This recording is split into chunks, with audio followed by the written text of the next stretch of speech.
জিয়ার কবরে যে যে মারামারি করলো বিএনপি জানে না যে সেখানে জিয়ার কবর নাই, জিয়া নাই ওখানে। যুদ্ধ করেছে এরকম ইতিহাস কিন্তু শোনা যায় না।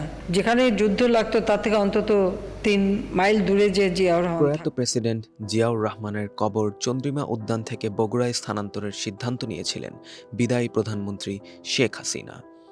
কয়েক বছর ধরে আওয়ামী লীগ সরকারের মধ্যে এ নিয়ে আলোচনা চলছিল এবং শেষ মুহূর্তে পরিকল্পনাটি চূড়ান্ত করা হয়েছিল। এটি আগামী বছরের শুরুতেই বাস্তবায়িত হওয়ার কথা ছিল। তবে সেই সিদ্ধান্ত বাস্তবায়নের আগেই গত 5 আগস্ট ছাত্র জনতার আন্দোলনের কারণে শেখ হাসিনা পদত্যাগ করতে বাধ্য হন এবং দেশ ত্যাগ করে ভারতে আশ্রয় নেন। মানবজমিন সূত্রে জানা যায়, জিয়াউর রহমানের কবর স্থানান্তরের জন্য গণভবনে একাধিক বৈঠক হয়। সেই বৈঠকগুলোতে শেখ হাসিনার একান্ত ইচ্ছা অনুযায়ী আগামী বছরে বগুড়ায় কবর সরিয়ে নেওয়ার সিদ্ধান্ত নেওয়া হয়। কয়েক বছর ধরে আওয়ামী লীগের নেতারা জিয়াউর রহমানের কবর সরানোর বিষয়ে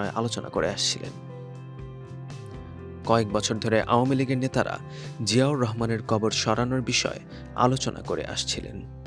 এমনকি এ নিয়ে জাতীয় সংসদেও কথা হয়। শেখ হাসিনা বিভিন্ন অনুষ্ঠানে জিয়াউর রহমানের কবর নিয়ে কথা বলতেন এবং তার মন্তব্যের ভিত্তিতে দলটির নেতারাও এ বিষয়ে সক্রিয় হয়ে ওঠেন। শেখ হাসিনা সহ আওয়ামী লীগের নেতারা কটাক্ষ করে বলেন যে জিয়াউর রহমানের কবর আসলে খালি এবং তার মরদেহ সেখানে নেই।